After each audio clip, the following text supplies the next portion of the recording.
They'll want to know what kind of dogs are they? Chihuahuas, so they're like the devil's spawn. It's absolutely stunning. Yeah, Thanks for having me. Thanks. Not.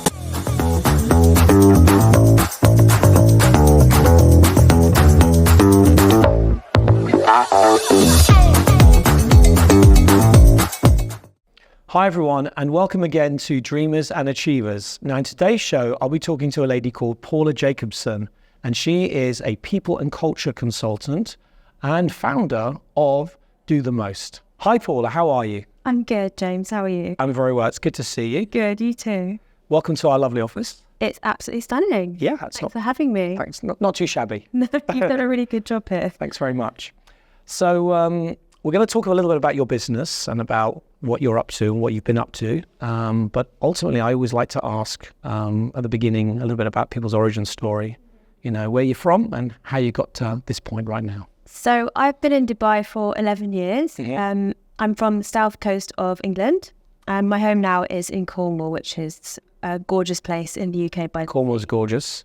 So I'm a very big fan of the ocean, and a lot of what I like to do in Dubai is spend time in the ocean, by the sea, surfing, paddleboarding. I left full-time work 2 years ago to start my own people and culture consultancy, so I could really go after projects that I felt really passionate about, doing more kind of impact-driven work. I have 2 little dogs that I rescued here as well, so yeah, loving life in Dubai, really. Great. What breed are your dogs? They're Chihuahuas. For the dog lovers out there, they'll want to know what kind of dogs are they? Chihuahuas, so they're like the devil's spawn. I was going to say cute, but they've got personality. Okay. Put it that way. Yes, they certainly do. So for a lot of people that don't know, what is people and culture? Because first of all, I used to know the original people and culture kind of comes back to, obviously I'm showing my age, it used to be called the personnel department. And then it kind of like transitioned to this HR, human resources, and then it became like human capital. And I think we're sort of here now, it's like people and culture. So tell us a bit about people and culture and this evolution of, you know, and how important obviously this is in today's businesses. Yeah, it's a good question. So I think all of those terms are still around, probably apart from personnel, to be honest. But in my last company that I was working for, we did start off as HR managers, the HR department, and we changed it intentionally to people and culture. And even there's been a shift now from people and culture to just people, the people team. So what I'm seeing a lot now is companies changing from people and culture to people, because everyone's really responsible for culture. So that shouldn't be just in one person's job title, because we all have to kind of contribute to that. But yeah, I feel like the evolution I feel like HR is still quite an 80s kind of frumpy, uninspiring term. Yeah. And when you're talking about humans, it's ironic that it doesn't sound very warm or people-centric. It's a bit sterile, isn't it? Yeah, it's sterile. Human resources, it's kind of like talking about them as if they're kind of things that you pick up and put down, as if you can discard them. So people and culture, you're obviously humanizing it and talking about, I guess, if you've got good people in an organization, the culture is going to be great. So I think it's really important that everyone kind of aligns on sticking with this people department terminology now. So we all know it's ironic that you said people and culture humanizes it, and yet we're using the word human because it is human, but it is, as you say, it needs to be more softer and friendly and almost empathetic, right? So it's, people feel like it's sort of moving in a direction where they are involved, it's inclusive. Yeah, and I think HR has this kind of negative connotation with us policing things and us being who you'd go to in an organisation if you were in trouble, or you want to report someone, or you need someone to file some paperwork, or, you know, do a letter for you. So moving from HR to people and culture is kind of making it more, you know, showing people that it's more of a 360 role, not just admin. Yep. I've been here 19 years. I've met many people who, you know, say they're HR managers, but when I actually look at it, it doesn't seem like they have the sort of the skills that are aligned to what a qualified human resources person is. They seem to be more like kind of administrative in terms of paperwork or visas or documentation or contracts, but there's a lot more to it, right? Yeah, I think I mean, the foundation of it really is having a good integrity. And I think that's something that you're probably born with or you're not. So if I was going to hire an HR manager, I would look for someone who has ethics and who can kind of stick to those and put those through everything they do. But I mean, the foundation of it is doing, administration work. You're creating policies, you're implementing policies, you're dealing with a lot of organizational change management. But you have to have kind of a background in dealing with stakeholders, and I think experience in people roles, having a lot of experience actually really, really helps. It's something that can be fine-tuned as the years go on. So you say you've been here 11 years, and now you've got your own business. Congratulations. What's it like being an entrepreneur? Really hard. Yep. Lots of uncertainty, I think. And it's funny because I hear a lot of Gen Z, want to be entrepreneurs and they have side hustles, and that's great. And I feel like saying to people that say, I want to start my own thing, like just chill, stay in your full-time job, have that stability for now, maybe have a side hustle, and then when you start being able to support yourself, go into it. Because you have to be your own PRO, you have to be your own accountant, you have to, do the stuff that usually someone else would be taking care of. So and if you haven't done business development before, it's that you have to do that as well. So you have to go out and find clients as well as doing the actual work that you're doing. Yeah. It's hard. I mean, I've noticed also that, when you say HR, a lot of businesses, they sort of feel like HR is like an afterthought. It's sort of like necessary, but, we don't really need them. And if you also sort of meet their people in their teams, the teams, as I said, they're not very skilled. HR, in my eyes, and how I would see HR, is that they're a very powerful part of the organization. They are actually an important pillar. And of course, they're responsible for, kind of pushing the mission, vision and values of the business. And I guess also with things like the onboarding, they've got to represent the organization and, explain more about, give those new people and people who are working within the company some insights into kind of, what is the direction of the company as well? What are their values? Yeah.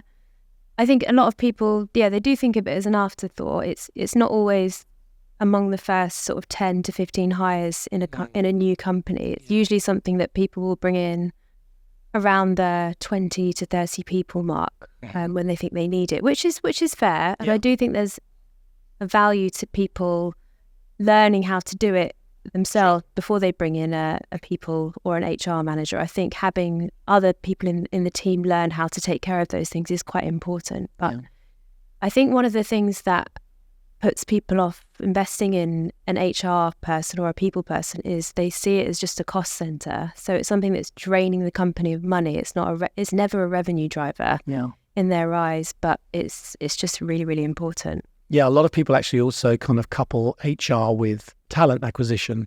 And I do find that, yes, you can have, most of the organizations, the corporates, they're more like now they have a people and culture team of which you'll have, let's say, HR, you'll have talent acquisition, training, and development, that kind of thing. So they kind of all come under that one people and culture collective group. Would you agree with that?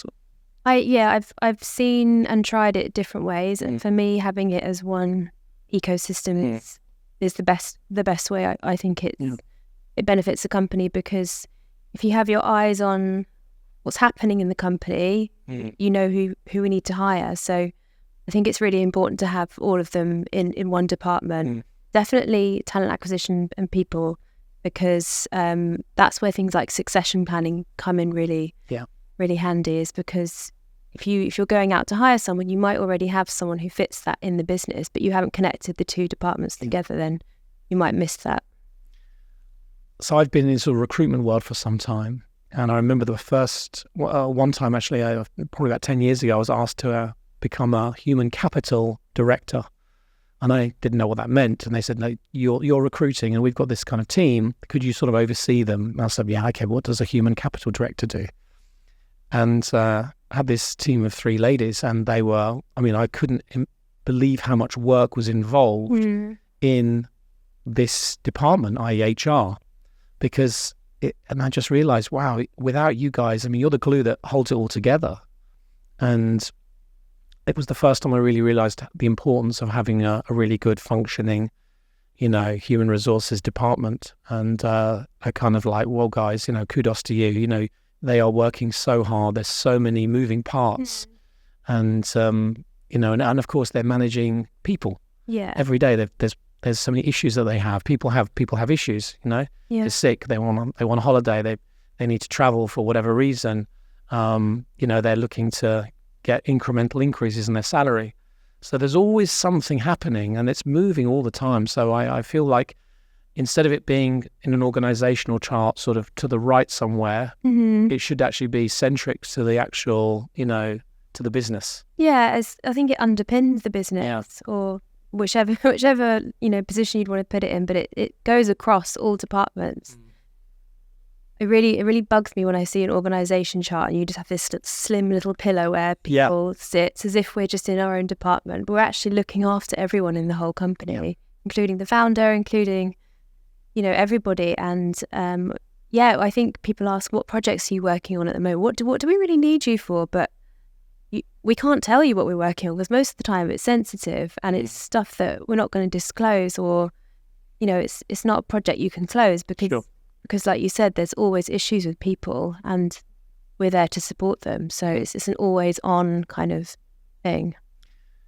I've seen now more recently HR managers, directors or heads, they're kind of now spearheading things like sustainability. So it's that particular department that's kind of like running the sustainability, and then potentially that might evolve into an actual head of sustainability or a chief sustainability officer. So why is HR responsible for, or why is it sort of given to them or provided to them? Why do you think they're managing that particular? Because I had a mutual friend of ours, Maz, here not so long ago, and she was talking obviously about sustainability and in the workplace, and of course that's very much related to HR pushing that in the company. Yeah, so I'm glad you said that. That's something me and Maz talk about a lot. I think two things. So one is people put it onto, the HR or the people team sometimes because we are seen as this group of empathetic people that care, and therefore potentially we care enough to put these things on the agenda that aren't necessarily the revenue drivers. And the other thing is, I think, and this might sound really negative, but people dump stuff on HR as well. So quite often you'll find that the people... You guys will do it. Yeah, exactly. Yeah. Like, what does this fall under? Who knows? Just give it to HR.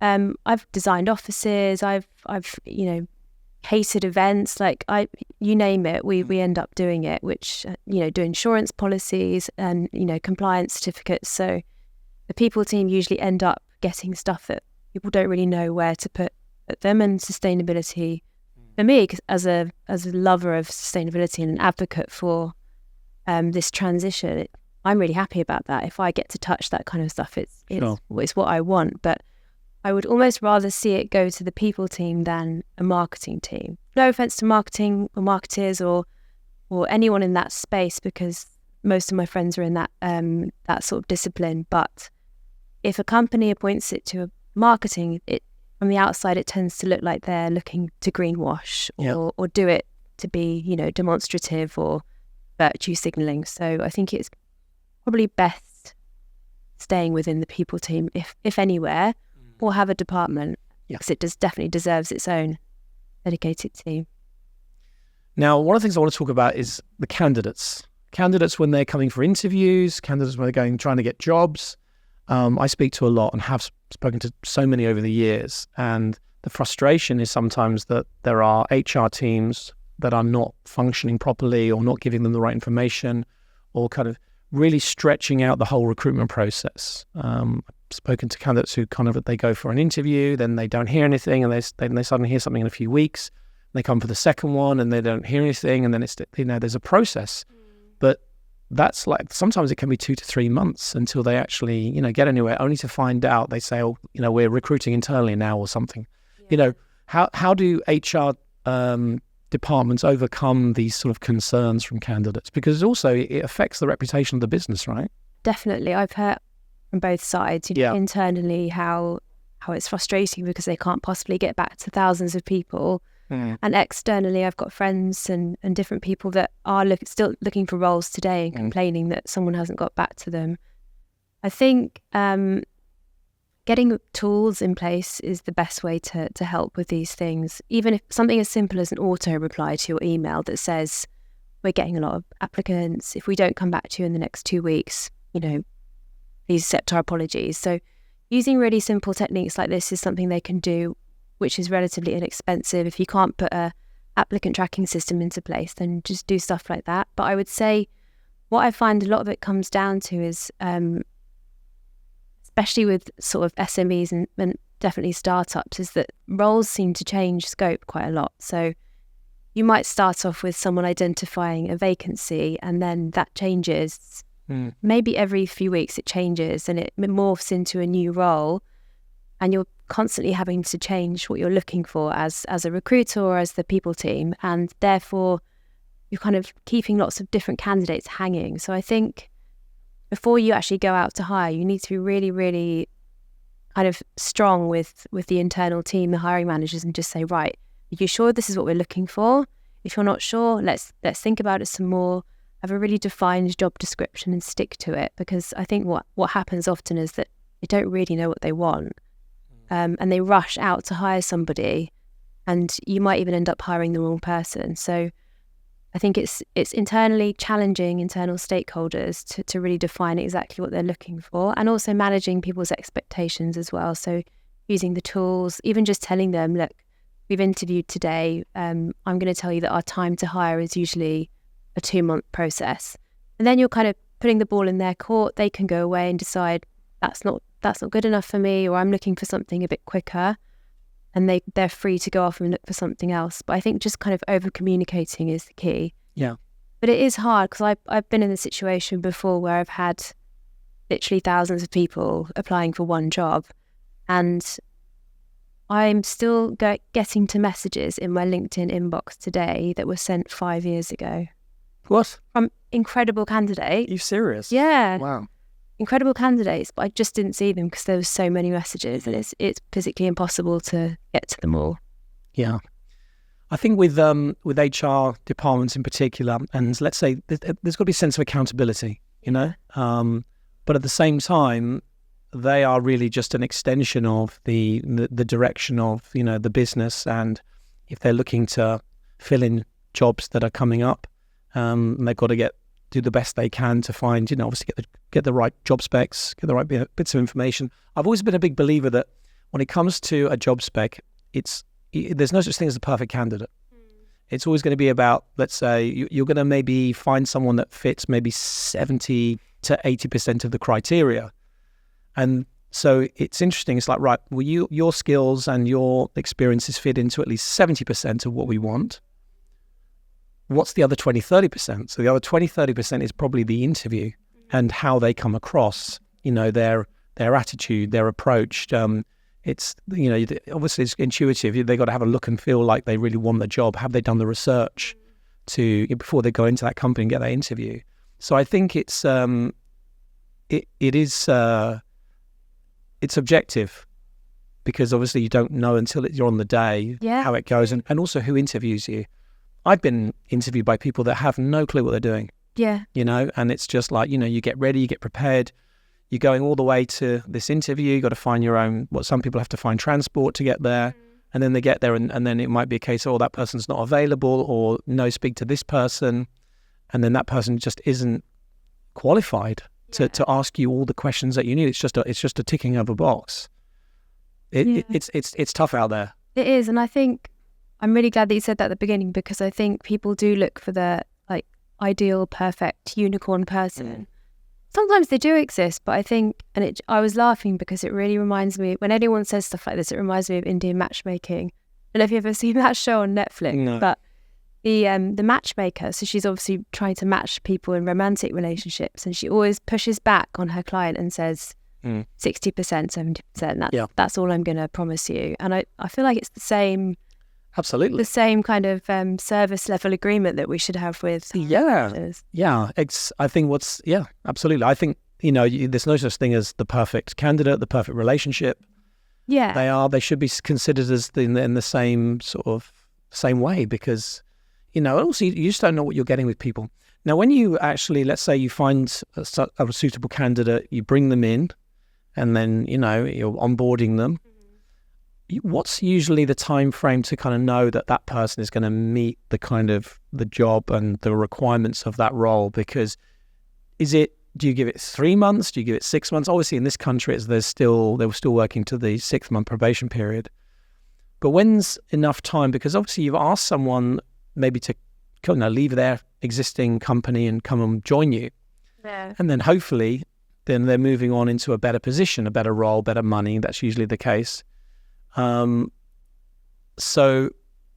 at what point do you feel like, wow, we can't take this person any longer, or not any longer, but we can't take this position any further? I mean, 3 months I'd say is a good kind of guideline, and as you say, we have to kind of stick to the rules that we have in this country, and it's 6 months, but increasingly I'm seeing companies reduce their probation periods down to 3 months, and then that milestone allows them, if things aren't working out, to kind of extend it up to the legal maximum of 6 months. But it does take time to embed yourself into a company and really find out what's going on before you can even start to kind of action anything. And it also comes down to how you were contracted. Were you hired as the right person for the job? Do you have goals that have been set for you, or has someone just said, here's your laptop, and you're just kind of like guessing what you're supposed to do? So it's making sure someone's set up for success. And if that's done, then 3 months is probably ample time. It just depends on the position as well, obviously. If there's technical stuff that they need to learn, are they really... I think the more senior, the longer it probably takes to find out how good they are, or how well they fit.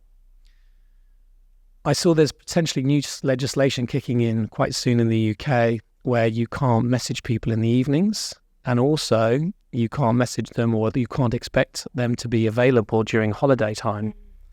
Now, I know there's a lot of companies here or business owners that would go, no chance, because you always want to get things. But, apparently it's an employee's right they're saying that it's an employee's right not to message after working hours. Yeah.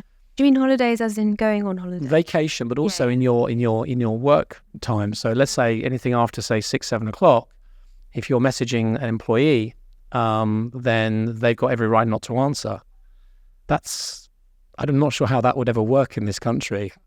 Well, it might have to at some point. Yeah, I mean, it might do. The UAE are amazing, leadership, always want to kind of be aligned with the best in class, policies out there. And I'm finding that the timelines between Europe doing something and the UAE catching up is getting shorter and shorter. So it might happen at some point. But I think it's really hard because there are types of jobs out there, or companies that do require people to be on call. Sure. So it is really difficult, and I think you just need to make sure you're finding the people that understand the ways of working. If it's an agency, for example, and you have clients that are hospitality clients, and they are doing events at 10 o'clock at night, you might have to be on Instagram monitoring the social media feed, for example. So as long as you're sticking to the right hours and making sure people aren't doing overtime all the time, then it should be fine. But it's going to be a really tricky thing to do. You just need to have employers that are doing right by people and actually monitoring the hours that people are doing, checking in with them, making sure they're okay. So what's the future for your organisation? What are you up to? What are you, and I know you're sort of doing some collaborations with people. Tell us what you're up to now. So I've been a people and culture consultancy. So people come to me and ask me to help them fix their company culture. If things are going wrong, if they're losing employees, if they've never put thought into, intentionally into what their company culture is. So I've been doing a range of different people and culture projects for the last couple of years, working with clients on retention, and now I'm kind of moving more back into recruitment. It wasn't something I was ever planning to offer as part of my services, but it seems to be the thing that I'm most natural at. So I just love matchmaking people, and it's something that people will always need. It's always going to be there as a need for a business to hire. So something that I'm moving more into very soon. So yeah, and really something over the years I've realised is that the difference between a job and a career. And of course, I've always had that kind of mantra, if you think you're in a job, then you're in the wrong career. That just kind of aligns to, the opportunity to not take something based on money, but also based on the longevity of your personal career growth, about the skills that you're going to learn and you're going to develop, etc. Yeah, I think a career is something that you're excited about getting out of bed to do, whereas a job is clocking in, clocking out. There's some people that can just go home and switch off their laptop and that's it. But I think if you have a career and a vocation, you're like itching to always do more and contribute more. That's how I just sort of define a career. Now, over the years, I have conducted hundreds, thousands of interviews. I'm sure you're the same over the years. And I mean, I've got some funny stories about interviews, I have to say. But do you have any kind of, things that kind of spring to mind that you think that's probably worth sharing? Yeah, so I'd love to actually count one day how many I've done, but I used to work for a prominent media influencer, let's say, and people used to come to interviews with her, final interview working at the company, and we'd be like really excited about this candidate, and they would ask for selfies with her, or they'd be on a video call and they'd screen grab a video, and it was just the most awkward thing. Yeah, we had people proper fangirling during interviews, which was really, really awkward. And another thing I've had a lot, which isn't funny, but it's just really awkward, is people crying during interviews. It's happened to me so many times. I've had that. I thought it was just me, but I've had that a lot. Why did they cry in your interview? Well, for me personally, it's like, especially in certain industries, it's like, look, I just don't think this is right for you. And in their head, they've convinced themselves that this is right for them. Oh no. So I'm not there to, I'm just saying, look, based on what you've said and based on what you've spoken and based on your personality and your background and your skill set, you're definitely not right for this particular position. Or maybe, in some situations, look at real estate. Real estate's a perfect example of someone who needs to have, people need to be a little bit, financially stable before they go in, because it's a commission-only role traditionally. So I've had situations like that before. I always used to ask a question. They don't ask it anymore. I'm not sure why, but someone told me about this question that's quite interesting at the end of every interview, to ask this kind of left field kind of question, which was, what would be your autobiography? What would be the title? Oh, good one. So the idea is someone's going in and planning everything. So they're planning all the questions. And of course, what I would do is to take I see the CV in front of me, and then of course I just look at it, browse it for about 10 seconds and turn it over and said, so kind of why are you here? And then they're kind of talking, and then we just go into more of a chat than an interview, really, to really understand who they are. And at the very end, I remember this one lady, she was doing super well. She was really presentable, and she just honestly ticked all the boxes. And then I said, and what would your autobiography title be? And then she said something to the effect of, I'm a nightmare. I thought you were I'm a serial killer. No, it was like, I'm a nightmare. And I'm like, what? She goes, yeah, then it doesn't matter. I'm a nightmare. And then from that point onwards, the entire interview, it went completely downhill, because it had triggered something. And then you could see she was trying to kind of make her way back. And I felt bad for her, because I'd asked her a question that triggered her. But at the same time, it was also, it was important to know really what was like. Yeah. Like I was like almost like, that's the real you. Yeah. It's kind of like you, not in a mean way, but you kind of almost need to catch people out. Definitely. Or like you said, break through that intense prep that they've done with a script that they've got in their mind, and find a question that triggers the real them. I'd made one gentleman, a lovely guy actually. He came in. I could just feel his energy was really. He was in a tough place, and we just chatted. And then I said something about, what does money mean to you? Because it was a sales job, and I asked that question, what does money mean to you? And then of course it was a trigger. And then again it was like, money means to me. And then he started talking about his father, and then he just. James, I know, right? I don't know. No, it's not my fault. You've moved away from. But actually, I said, look, I guess a lesser person might have just kind of gone, here's the tissues and see you later. Yeah. But I was like, do you know what? Do you want to talk about it? Oh. And we ended up having this chat, and 2 hours. He came out. He said to me at the end, he goes, do you know what? You've been able to do something that I haven't even spoken to my wife about this subject in 6 years. And by the end of it, and I definitely hired him. Did you? Yeah, I did. Yeah, he was brilliant. He was a great guy, a real character as well. But he just had this thing going on. So, I don't know, in interviews, like you say, sometimes people do. It is emotional. It's an intense, it's a build-up. Yeah. It means a lot to people, and it's kind of probably lots of things are triggering about it. Yeah. It's their livelihood, isn't it? It is. Of course, it's emotional. Well, it's as you say, it's a build-up. It's kind of, and maybe some of these people, they're really up against it. Financially, they're probably very disenchanted by the entire recruitment system. They're trying desperately on LinkedIn to get some kind of feedback, and LinkedIn's giving them nothing. So you feel really sad. No, well, I'm going to start crying. Please don't. But anyway, it's lots of stories. Yeah, one of my first proper job interview was with Virgin Atlantic. Oh, really? Wow. And it was very much like being an X Factor contestant because they had about 35 of us. Yeah. All in a room, all dolled up. This is back in 2005, and we had to present stuff, get together, do little skits, and have one-on-one interviews. And I always wanted to be a fly on the wall in their recruitment team and find out what their feedback was. So what they did is separated the two groups, put one of you in one room, one of you in another. We saw the other group that got kicked out, kind of heads down, walking down the corridor. Oh, yeah. They didn't get through, but yeah. Oh, well. Interesting process. It is an interesting process.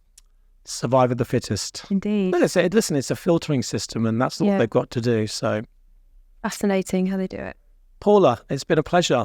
Yeah, thank you for having me. My pleasure. Thank you so much. And looking forward to hearing more news about your organisation and your collaborations. So keep in touch. Come and see us again soon. Thank you so much, James. My pleasure. To learn more about Do the Most, check out our link below. See you next time.